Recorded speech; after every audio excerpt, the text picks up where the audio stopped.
Congratulations, you made it out of bed. Jeff and Jeremy in the morning. 93.3 KZOZ rocks. Jeff and Jeremy here. Don't forget the podcast goes out daily. Check out parts of the show on demand. Go to KZOZ.com, or you can just search for it wherever you listen to podcasts. Search Jeff and Jeremy in the morning. The constant cleaning of the minivan is getting out of control. Now, you know my life. My life is basically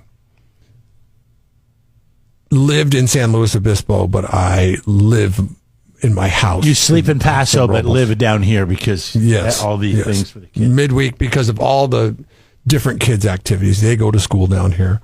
So they get enrolled into youth activities down here, you know, whether it be mainly sports. So there's a lot of time spent in the car, especially by the kids and myself. And I'm cleaning out the car the other day, and I find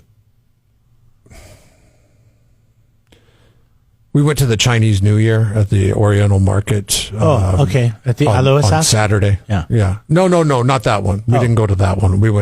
Our friends run the Oriental Market. They're right next to Slow Provisions there. Okay. So they have a big celebration. So we went there, and they got some candy there.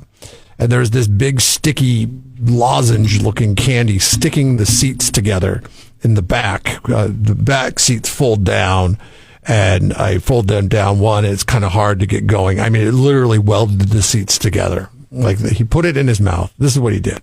I'm sure of it. Put it in his mouth, realized he didn't like it, shoved it in between the seats. I mean, that's had to be the only explanation for this. So then I wedge it off there, and I clean it up with a Clorox wipe. And then I'm going under the mid-row of the seats. And granted, we'd not eaten at McDonald's for probably 3 weeks. And I look up underneath there. And this grosses me out, by the way. What the hell is a hash brown at McDonald's? What the hell's in it? It is just a solid brick. It's not like rotting. It does not have mold on it or nothing. It's just a solid brick of hash brown that's curled up a little bit. It was like hash brown jerky. Okay? Yeah. And you're sure this is your son, not your daughter, that's doing this? Could it be both of them? That could have been my daughter. Okay. Because they're just shoving it under the seat. They're not throwing. Well, I don't know if she shoved it. Like, that could have fell. That could have fell between the seat. A hash brown. Very likely. A McDonald's hash brown. Yeah, but it made it to the floor. Okay, it wasn't like, it wasn't like broken up into 1,000 pieces. It was in one piece. So that tells me that it's possible that it could have just slipped through. Here's my first piece of advice: you need to get a trash can for the back seat for the kids. Well, and I do that. I do that frequently, and it doesn't matter. I'm thinking about. And tell me what you think about this. Given what you know, and how we basically are gypsies that live out of the car Monday through Thursday, should I instill a no eating rule in the car? Or a no eating rule for kids only until they shape up with the garbage game? Because I've been riding their ass about it lately. I think this is a really good idea. It's not moving the needle. Yeah, I think, this is you have to take something away. I mean, otherwise they're not going to learn. So you take this away from, it doesn't have to be forever. Hell, it could just be for a month. God, that's going to be like an eternity to a kid. So this is, I'm trying to, because it makes my life a hell of a lot less convenient too, but I hate the cleaning aspect. Well, you've told me in the morning they eat their breakfast on the way down to Slow, right? So that means they're going to have to get up early if they want to eat, which you can't send your kids to school without food. Right. You'll be a bad parent, right? It's not like they're an adult. So that means you have to get up earlier. You're going to have to deal with them. Yes. But I'm thinking about this. Okay, the breakfast rule is probably going to be the only time you can do it, because there's no way I can get away from that. There's no way I can. You either got to do it all the way or you don't do it at all. But there has to be every other sort of aspect, punishment. Like when they start eating in the car, I pull over to the side of the road and make them eat outside the car. Well, that's not safe.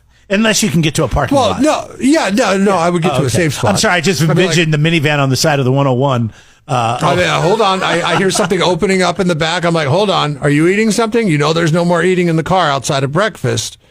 Hold on a second. Don't eat anything. I got a solution for you. Okay, but don't open that up. Don't start eating. And then pull over at the next exit and get into a parking lot and say, okay, now go stand outside the car and you can eat outside the car. Well, and they'll be like, why? I'm like, oh, because you just throw all your stuff around in the car and I have to clean it up all the time. So that's why you're eating outside. I mean, if you have all I have no problem with you eating if you're hungry. If you have all this time, if I was the parent, I would just say, no, I don't have the time. You don't eat until we get home. But you'd said that it might only take a month. But that's the thing. I need to drive home the fact that I'm okay with you eating in the car. Just take care of your mess. Well, say that to him. I said it until I'm blue in the face. It doesn't matter. Like, you're like, oh, okay, sure, Dad. Well, I mean, and the way I see it is you have two options. You can either say, hey, listen, last warning, all right? If you do it again, no more eating in the car. Nothing. That means from here, soccer, plays, gymnastics, school, whatever, friend's house, not eating in the car anymore. Your friends aren't eating in the car. No one is eating in this car anymore. Or you say, all right, if you want to eat, we'll pull over on the side of the road and you can eat outside. Yeah. If it's raining, it's raining. I wouldn't tell him a month. I wouldn't tell him. I'm not going to tell him. I'm not going to tell him. I'm not going to say that. I'm just going to be like, when it gets better. I would say this is how it is. This is how it is now. This is how it is from now on. Yeah, I wouldn't say that you only have because it might not take a month. It might not take a month. Yeah, you may give into this. You may in 2 weeks, and then you look weak, right? So if you don't say when it's going to end, and they just think it's for forever, and then in 2 weeks you're like, okay, which I think that's kind of being soft. Other people can weigh in. How long should they go without eating in the car? See, where I grew up, my dad's cars were his prized possessions. He'd take clients to, lunch and things. So nobody ate in his car. Nobody drank in his car. My mom's car was different. We could eat or drink in that one, but we were usually in my dad's car. So I never had this privilege until I got my own car. And even I try to, take care of things and stuff. See, that's what I'm saying. Like you keep your car very clean, but it still falls between the seats, and I can't always get into there. I mean, I know that needs to be attended to.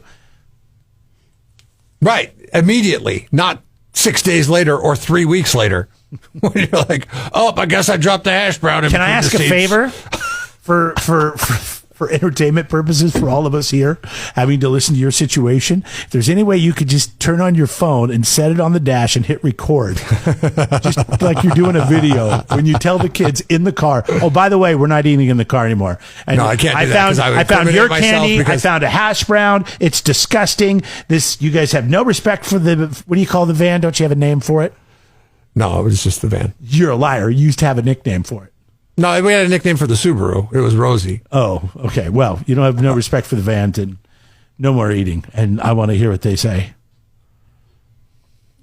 I can't provide that audio because they will make it sound like I am abusing them. That's the entertainment. And all of us tough guys and hard asses are going to be like, yes. Yeah. And then all the psychiatry crowd will be like, oh my God. No thanks. Good morning. Jeff and Jeremy in the morning on 93.3 KZOZ.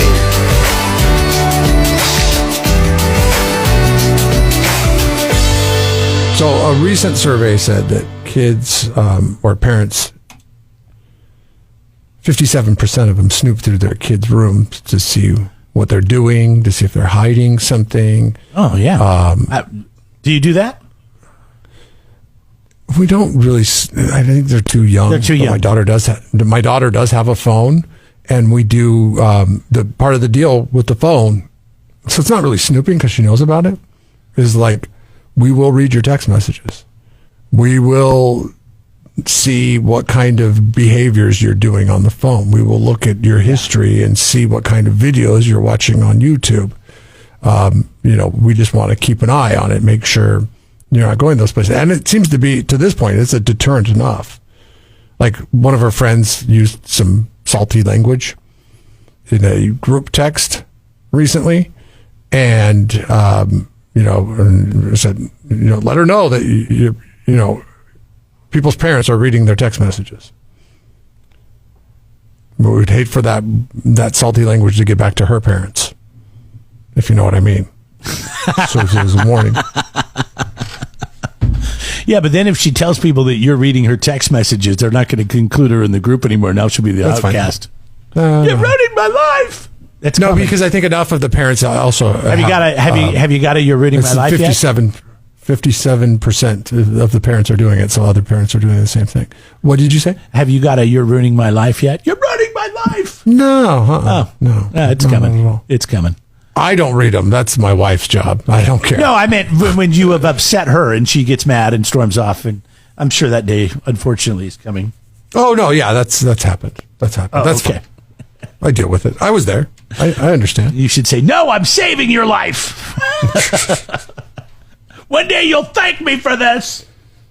I mean, she's a really good kid, so I know it's hard. I mean, I think back to what I would do at her age, and I'm like, whoa. Don't even bring it up.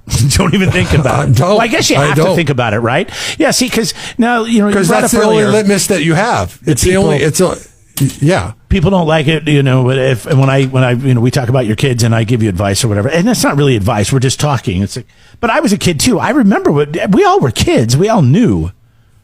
And since Jeremy and I are close friends, he knows my kids' ages, so he can remember back to when he was 7 and 10.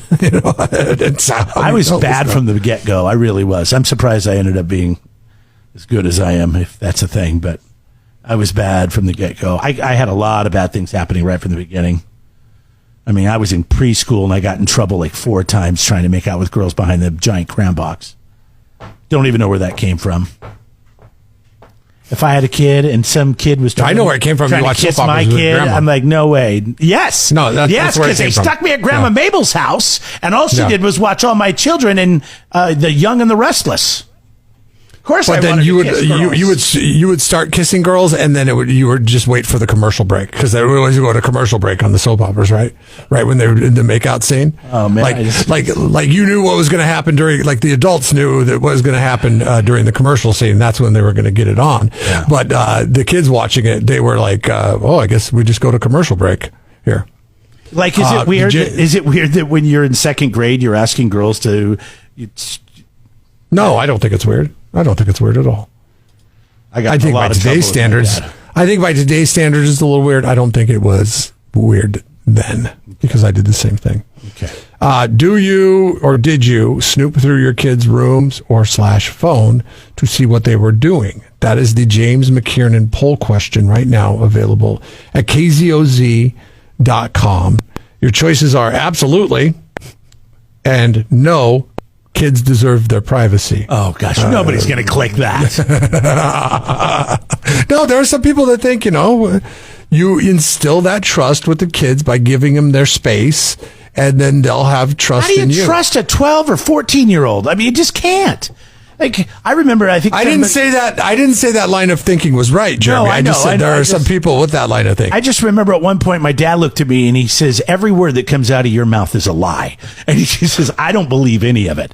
And I just sat there, I went, okay, well, I guess we have nothing else to talk about then. he knew you pretty well. Subscribe to the Jeff and Jeremy podcast now on Apple Podcasts, Spotify, Google, and YouTube. It's your Central Coast commute-friendly podcast.